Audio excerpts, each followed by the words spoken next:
Bien, bonjour à toutes et à tous. Donc, nous nous retrouvons aujourd'hui pour notre 6e lecture ou présentation. Et comme je viens de le dire dans les quelques secondes qui précèdent ce début d'intervention, nous allons avoir 3 questions préliminaires à traiter. La première concerne l'adéquation entre les jours et les années. Notamment, nous avons vu dans Daniel chapitre 9 que l'on pouvait dire, qu'on pouvait calculer si on équivaut un jour égal, si on rapproche un jour égal une année, on pouvait calculer la naissance du Christ, la fin de son ministère, et également on pouvait voir la passation de l'évangile des Juifs aux gentils. Rappelez-vous, Daniel chapitre 9, les versets 20 et quelques, 23 et quelques, est un chapitre extrêmement important puisqu'il y a dans ces versets une précision chirurgicale. On voit effectivement que c'est une perle de grand prix. Alors, on m'a demandé comment se fait-il qu'on puisse dire qu'un jour égale une année. Alors, on va se poser la question et surtout, on va voir qu'on va tirer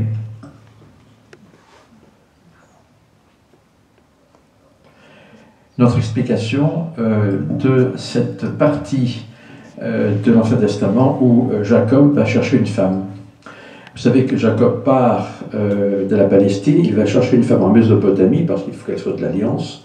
Il va donc tomber sur une jeune fille ravissante qui s'appelle Rachel, Rachel, fille de Laban.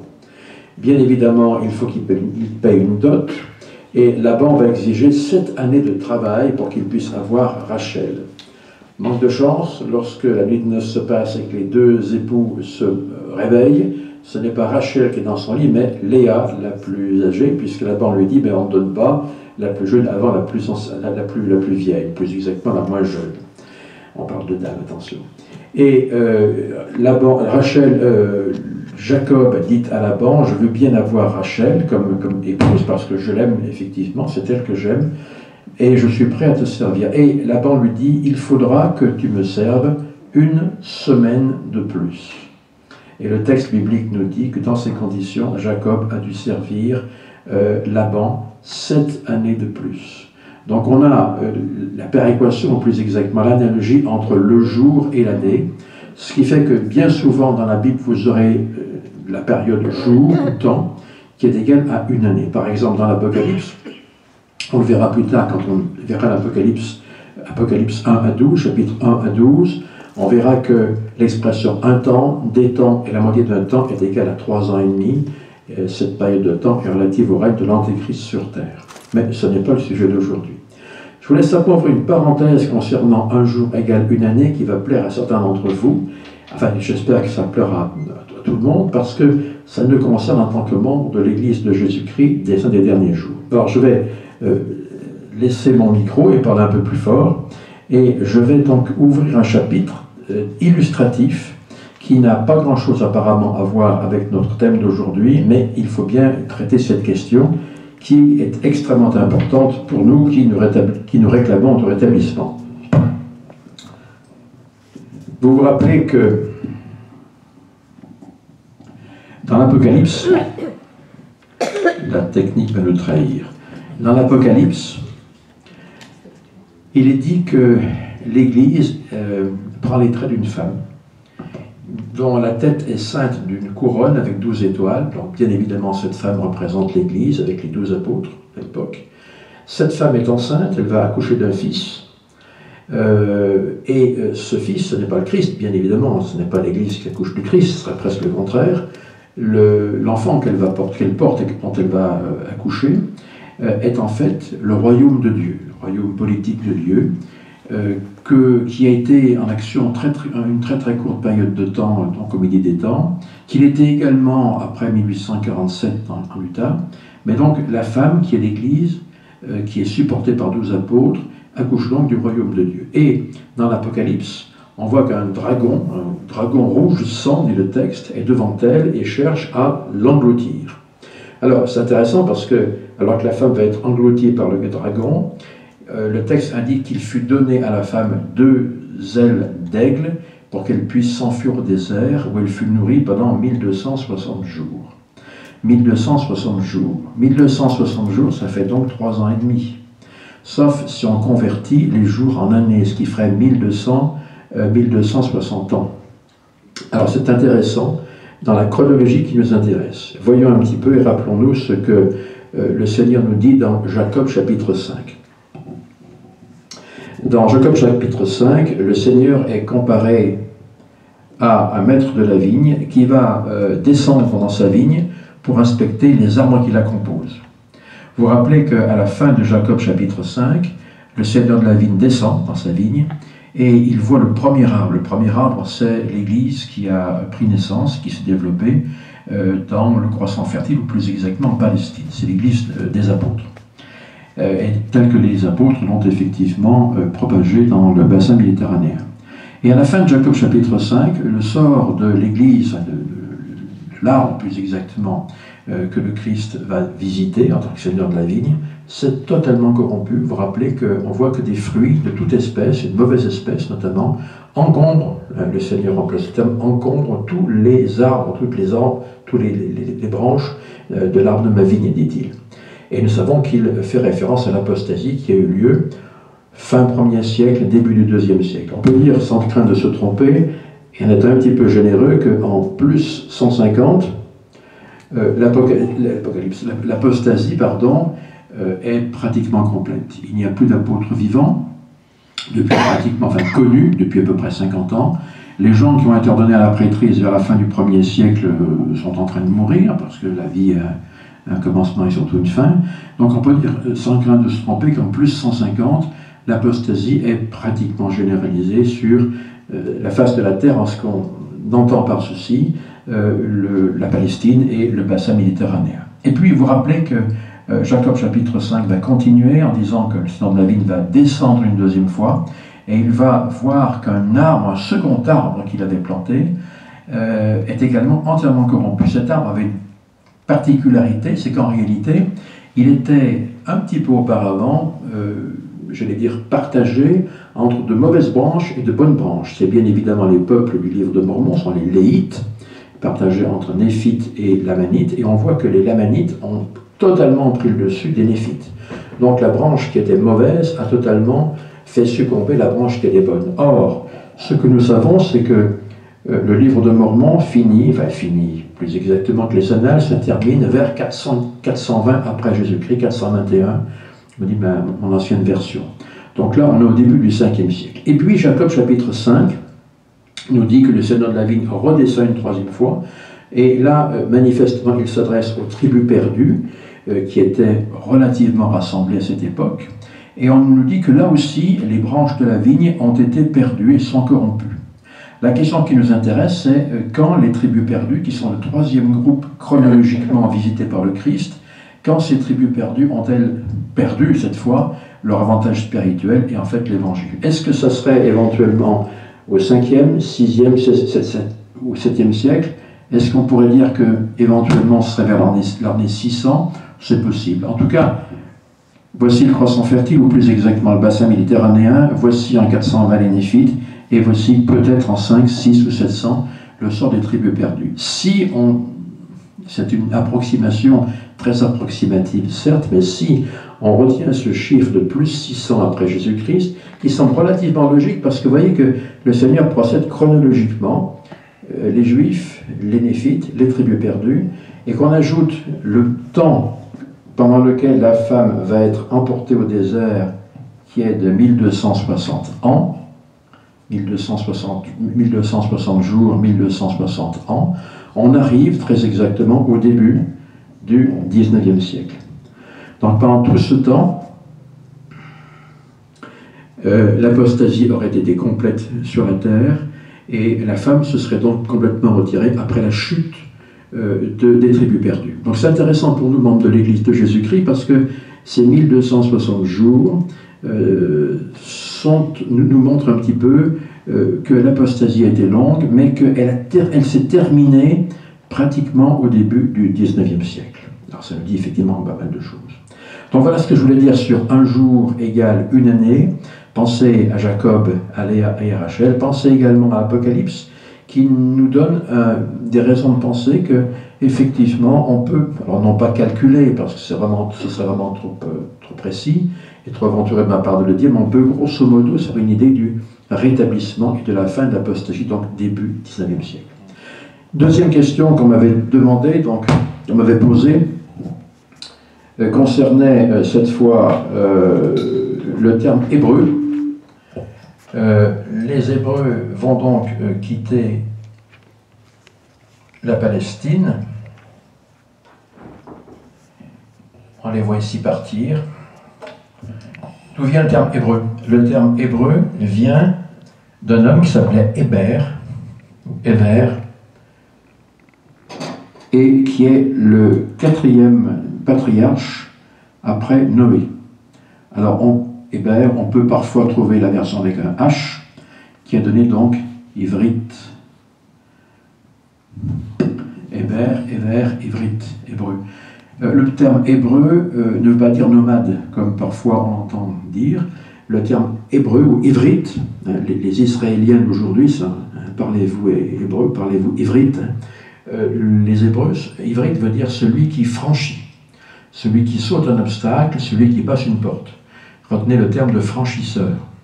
Alors franchir quoi? Eh bien, tout simplement quand les Hébreux, notamment sous le ministère d'Abraham, quittent la Mésopotamie, dans le sud de la Mésopotamie, ils vont franchir l'Euphrate, puis ensuite ils vont descendre en Palestine, ils vont éventuellement franchir l'Oronte, qui est très très au nord de la Palestine, peut-être franchiront-ils à de multiples reprises le Jourdain, pour se retrouver en Égypte, où ils franchiront la mer Rouge pour remonter, puis ils refranchiront le Jourdain pour rentrer en Palestine, vous en rappelez.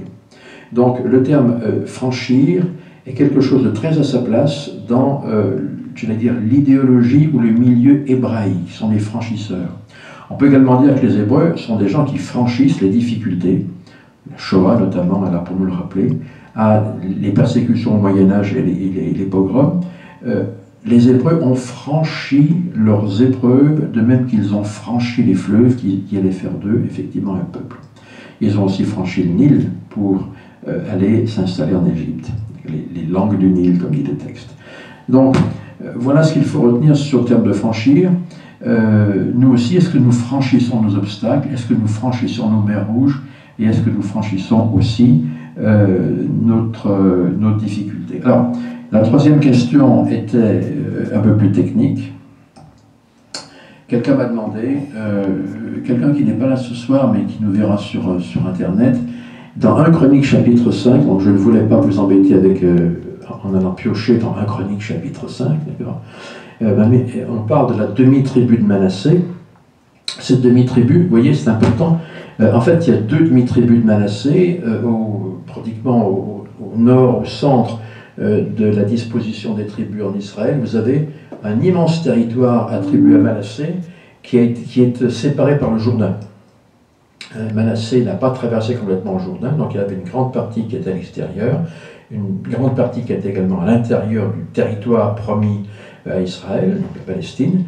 Donc on parle apparemment d'une demi-tribu de Manassé qui a été en association avec Ruben. Donc apparemment, il s'agit bien de la demi-tribu de Manassé que vous voyez figurer sur la carte et qui est en deçà du Jourdain et qui n'ont pas passé le Jourdain. Je vous rappelle que Manassé était prudent comme Ruben. On a bien voulu se battre pour que les amis israélites prennent possession de la Palestine, mais on n'a pas voulu s'installer en Palestine parce qu'effectivement, il y avait de très très beaux territoires à l'est du Jourdain. Vous voyez Ruben qui est très au sud, au sud-est, et qui n'a pas voulu lui aussi passer le Jourdain. Donc voilà les 3 choses que je voulais voir avec vous aujourd'hui. Il est temps maintenant de nous intéresser à notre thème d'aujourd'hui. Je vais donc reprendre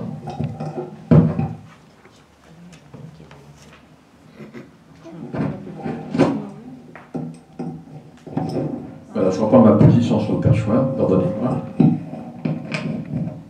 Voilà. Donc aujourd'hui, nous nous intéressons aux bénédictions de Jacob, mais également, ce qui nous concerne, on parlera des bénédictions patriarcales. Alors, une bénédiction patriarcale, je pense que la majorité d'entre vous a reçu cette bénédiction. Alors je le dis pour nos amis non membres qui se posent la question, qui nous regardent sur YouTube, tout simplement est un texte sacré adressé par le patriarche aux récipiendaires et qui contient notamment la déclaration de la lignée israélite ou non, en tout cas abrahamique ou non, de l'individu, mais également des conseils inspirés pour, bien évidemment, non pas gérer, mais inspirer sa vie. Voilà très exactement ce qu'est une bénédiction patriarcale.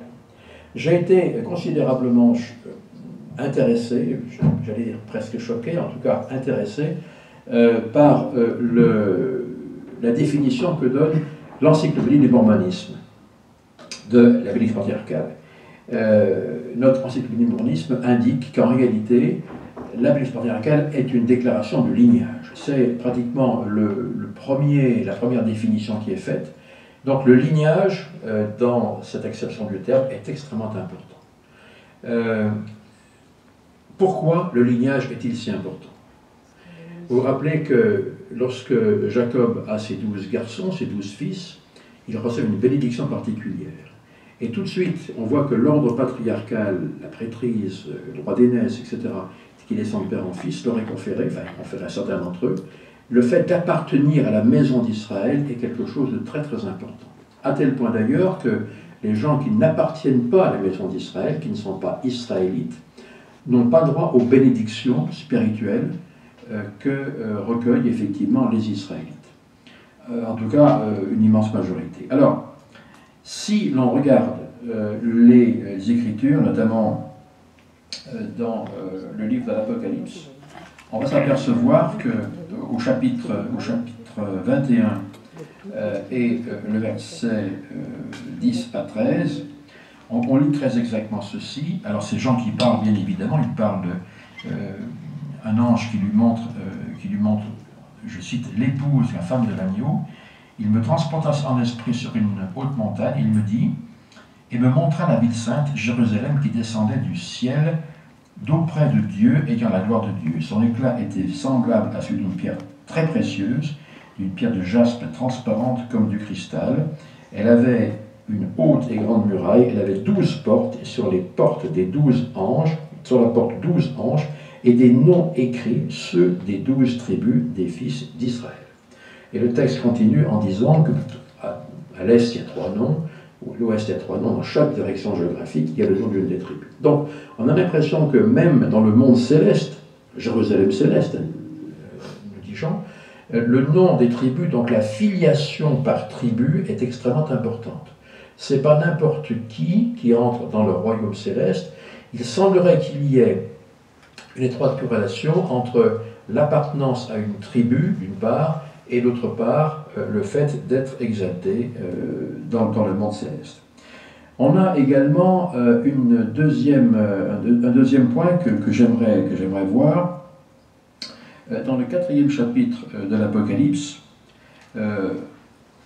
c'est une interprétation personnelle, vous avez un texte qui est intéressant, versets 6 et 7, qui nous dit ceci. Donc, Jacques voit le monde céleste, il voit le trône, et il dit, il y avait encore devant le trône comme une mer de verre semblable à du cristal. Au milieu du trône et autour du trône, il y a 4 êtres vivants remplis d'yeux devant et derrière. Donc c'est un point intéressant qui était resté relativement un peu absconce, n'est-ce pas? Et on peut se poser la question, que sont ces 4 êtres vivants? Alors, les commentateurs catholiques, généralement, nous disent, ces 4 êtres vivants, ce sont les 4 évangélistes. Vous lirez ceci dans tout bon commentaire catholique. C'est une proposition qui se tient. Mais il y a autre chose. Vous verrez que si on se reporte encore une fois aux 12 tribus, lien par le sang, on voit que lorsque l'Arche d'Alliance et le tabernacle qui contenait l'Arche d'Alliance donc se transportent et voyagent dans le désert, les tribus sont disposées d'une façon particulièrement, pas particulière, autour du tabernacle. Vous avez au nord, il manque un dé, je crois, 3 tribus, les tribus vont par 3. On voit notamment Dan, Azer, sans lunettes c'est très difficile, oui. Dan, Azer et Naphtali, d'accord. On a également, donc à l'est, Juda, Issachar et Zabulon, au sud, Ruben, Siméon et Gad, et à l'ouest, Éphraïm, Manassé et Benjamin, les fils de Rachel. Alors c'est intéressant parce qu'on voit que les tribus sont groupées avec un chef de file. Il y a en quelque sorte 4 brigades de 3 tribus avec un chef de file. Et vous verrez que c'est intéressant parce que c'est un détail qui échappe à l'œil, mais la tribu, par exemple, les tribus qui sont à l'est sont dirigées par Juda, les 3 tribus, Juda, Issachar, Zabulon, sont dirigées par Juda, dont l'emblème est un lion. Les 3 tribus qui sont au nord sont dirigées par Dan, dont l'emblème est un aigle. Que les 3 tribus qui sont au sud sont dirigées par Ruben, dont l'effigie sur l'emblème de la tribu est une tête d'homme. Et enfin, les 3 tribus qui sont à l'ouest, dirigées par Éphraïm, sont des tribus qui se rallient à la bannière d'Éphraïm, qui est un taureau, parfois un veau ou un bœuf. Alors c'est intéressant parce qu'on voit que le lion, le bœuf, l'aigle et la tête d'homme correspondent très exactement à ces 4 êtres vivants. Si l'interprétation que je donne est exacte, et il y en a d'autres, eh bien ça voudrait dire que constamment, Dieu a sous ses yeux ces 4 formes symboliques qui représentent les 4 brigades de 3 tribus, donc les 12 tribus d'Israël. Donc encore une fois, ce qu'on voit dans ce passage extrêmement peu clair apparemment de l'Apocalypse, peu clair à prime abord, eh bien on voit qu'on peut retrouver les effigies des tribus. Ce qui est important parce qu'on voit que les tribus, l'affiliation à une tribu est pour Dieu quelque chose d'absolument primordial. La notion de maison ou la notion de famille est très importante pour Dieu. De famille abrahamique est très très importante pour Dieu. L'expression maison d'Israël, Dieu ne dit pas tribu d'Israël, mais maison d'Israël, ô maison d'Israël, dans la révélation ancienne ou moderne, eh bien cette expression maison d'Israël est pratiquement constante. Alors, on peut, avec cette réflexion, à savoir que les tribus sont biologiquement pratiquement importantes pour Dieu, on peut se référer à deux autres écritures qui cette fois sont dans le Nouveau Testament, à savoir Actes, le chapitre 17, et où on peut mieux comprendre cette fois une adresse de l'apôtre Paul au verset 28.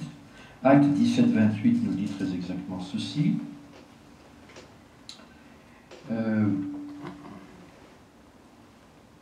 Car en lui nous avons la vie, le mouvement et l'être, c'est ce qu'ont aussi dit quelques-uns de vos poètes, du peuple grec, de lui nous sommes la race. Nous sommes la race de Dieu.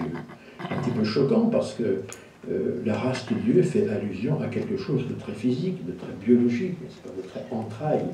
Et puis nous avons également Luc au chapitre 3 et versets 37 et 38. Alors je ne lis qu'un passage de ceci, il s'agit tout simplement de la généalogie de Jésus-Christ.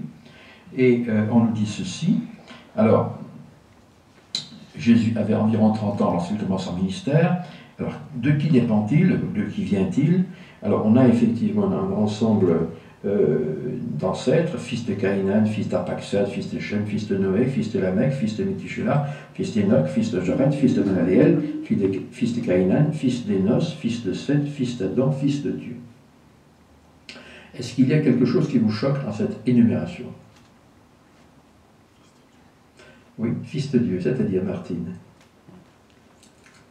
Il n'y a aucune différence sur le plan généalogique entre, par exemple, Seth et Adam. Seth était le fils d'Adam, biologiquement, et aucune différence sur le plan de la descendance entre Adam et Dieu. Fils d'un tel, fils d'un tel, fils d'Adam, fils de Dieu. Donc encore une fois, sans aller trop loin, on peut se dire, mais finalement, quand l'apôtre Paul nous disait que nous sommes de la race de Dieu, il y a bien dans cette expression quelque chose de tout à fait spécial et même de tout à fait sacré. Nous sommes de la race de Dieu, pas forcément par l'esprit, mais on pourrait être de la race de Dieu éventuellement par autre chose que l'esprit. Raison pour laquelle, notamment, le Seigneur demande à l'époque des patriarches, et même aujourd'hui, de préférer un mariage dans l'alliance qu'un mariage hors de l'alliance. Alors on se dira, mais finalement, quand nous embrassons l'Évangile, nous sommes des enfants de Dieu, quelle que soit notre origine, ce qui est vrai.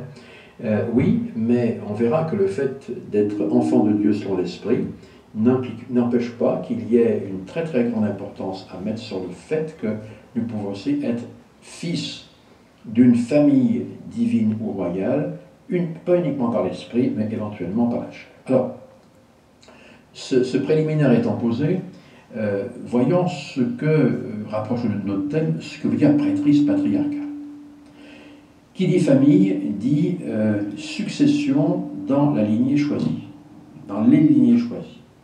Et on se pose la question de savoir, mais qu'est-ce que la prêtrise patriarcale?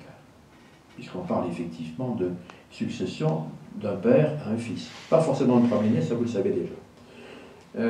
La prêtrise patriarcale, dit Joseph Smith, est une prêtrise qui dépend de la prêtrise de Melchisédek.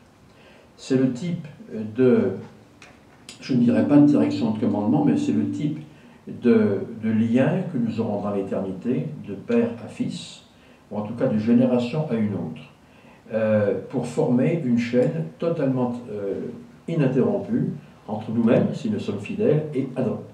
Alors, on peut se poser la question, mais qu'adviendra-t-il des chaînons qui ont été des chaînons défectueux? Si mes parents, par exemple, n'ont pas respecté les lois, eh bien, Bruce McConkie nous dit que dans ces conditions, pour respecter l'ordre patriarcal et appartenir à la famille de Dieu, eh bien, la personne dont les parents n'ont pas été concluants sur le plan de la spiritualité et qui n'ont pas droit à l'évangile dans sa plénitude, à savoir le royaume céleste, seront scellés à leur ancêtre le plus proche, qui lui a été fidèle.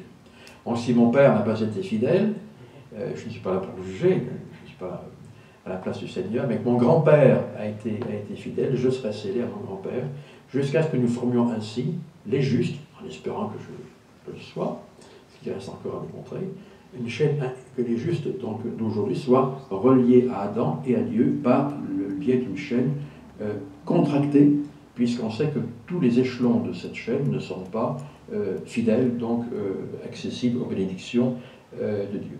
Donc on voit que le lien de parenté divine, là encore une fois, le fait de contracter les générations, de voir des gens qui sont scellés les uns aux autres, d'une génération à l'autre, entre gens qui ont respecté l'idéal de leur foi, encore une fois, fait référence à la notion de famille, puisque nous avons des gens qui sont scellés d'un père à un autre, d'un fils à un père, etc., jusqu'à Adam, jusqu'à Dieu, etc. Donc, maintenant, une chose, c'est que la famille éternelle, la famille divine, la descendance divine, est donc particulièrement importante. Donc, on peut commencer à voir une chose qui est aussi intéressante, c'est que cette notion de famille, cette notion d'héritage, un peu par le sang, biologique, s'oppose à l'idée d'un Dieu incorporel.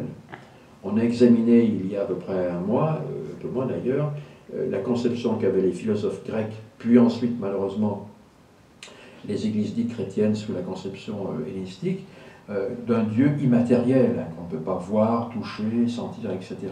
Ici, dans la Bible, nous avons l'indication de liens familiaux qui, eux, plaident puissamment pour un Dieu qui est autre chose qu'un Dieu incorporel. C'est un Dieu qui est très corporel, qui est très familial et qui est très patriarcal en quelque sorte. Donc il faut retenir ceci, ce qui correspond à ce que Joseph Smith et ses différents associés ont donné comme définition de Dieu. Également, vous avez l'expression un sacerdoce royal. On passe royalement, il faut le dire, sur ce terme.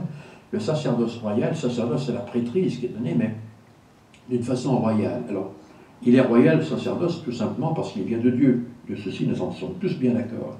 Mais rappelez-vous que la royauté se transmet d'un roi à son fils, d'un roi au prince. Le prince va devenir roi et puis il aura un fils qui deviendra prince. Donc là, encore une fois, lorsque nous parlons lorsque nous employons l'expression sacerdoce royal, eh bien, il y a, encore une fois, bien sûr, la référence à une chaîne héréditaire que je n'hésiterai pas à qualifier de presque biologique entre celui qui transmet la prêtrise et celui qui la reçoit, étant précisé que celui qui initialement transmet la prêtrise, ce n'est pas un homme, c'est Dieu. Donc vous voyez que l'ensemble de ces réflexions qui nous invitent à revoir le mode de transmission par tribu, par famille, par maison de la prêtrise, est intéressant pour redéfinir Dieu. Ce n'est pas le Dieu des philosophes grecs, c'est certain. C'est un Dieu qui est un Dieu bien corporel. Et deuxièmement, c'est un Dieu qui entretient avec ses enfants des relations familiales. On parle de patriarcat. Le patriarcat est le fait, alors c'est l'étymologie, le commandement par les pères, par les hommes en quelque sorte. Ce qui est un discours extrêmement peu porteur aujourd'hui, n'est-ce pas, puisque cette notion est remise en question de tous bords. D'ailleurs, pas forcément un mauvais titre, bien évidemment. Mais on ne peut pas concevoir le patriarcat sans le matriarcat. Qui dit patriarche dit matriarche. Pensez notamment à Abraham et à Sarah. La vie d'Abraham n'aurait pas été ce qu'elle était sans Sarah. Et inversement. Donc, quand nous parlons de patriarcat, pensons immédiatement dans notre esprit au rôle parallèle de l'épouse qui, elle, occupe les fonctions du matriarcat. Il n'y a pas de patriarcat sans matriarcat, ce qui rend les deux partenaires parfaitement égaux dans la prise de décision, dans l'organisation de la famille, etc. C'est très important de le comprendre. Mais encore une fois, ces notions de patriarcat et matriarcat qui s'inspirent des schémas divins nous montrent bien que le Dieu auquel nous avons affaire est un Dieu qui respecte les liens familiaux puisqu'il les a instaurés. Donc ce n'est pas un Dieu qui est, comme dirait Pascal, assis sur un trône sans sommet, dont le centre est partout et la circonférence nulle part. On pourrait également se poser la question, tout simplement, et Abraham. Et là, nous allons recentrer un petit peu sur notre thème. Rappelez-vous ce que la Genèse nous dit et ce que la Perle de Grand Prix nous dit. En toi et en ta postérité, toutes les nations de la terre seront bénies. Alors, lorsque j'avais 13 ans, ou 14 ans plus exactement, que je faisais des contractions de texte et des explications de texte avec mon professeur de français, on apprenait à jauger un texte par le négatif. Et là, on applique la même règle, c'est-à-dire que sans toi et sans ta postérité, aucune des nations de la terre ne sera bénie. Nous tenons nos bénédictions exclusivement grâce à Abraham. Alors, Abraham, on a vu ce qu'il a fait pour mériter la réception de telles bénédictions. On ne va pas revenir là-dessus. Il faut donc appartenir à la famille d'Abraham pour que toutes les bénédictions promises aux descendants d'Adam nous soient données.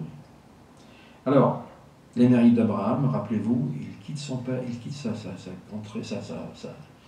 nation à Ur, il quitte son père en Haran, il va quitter pratiquement la vie également à Ur lorsque Nemrod veut, d'après les légendes juives, mettre sa fin à ses jours en le jetant dans une fournaise. Il va perdre Sarah en Égypte, il va ensuite presque perdre Isaac, et puis ensuite de quoi donc il mourra au terme d'une vie particulièrement mouvementée. Et le fait d'avoir franchi, pensez au terme franchi, l'ensemble de ces épreuves rend Abraham le récipiendaire des bénédictions dont nous essayons d'hériter aujourd'hui. Alors, encore une fois, la notion de famille. Il faut appartenir à la famille d'Abraham, et on verra dans un instant ce que cela veut dire. Ce que cela veut dire, c'est qu'il faut descendre d'Abraham. Intéressant ceci. Il faut descendre d'Abraham. On va... Alors, si la technique est toujours avec nous, ce qui ne semble pas être le cas, bon, je vais demander un tout petit instant d'arrêt de la bande. Merci.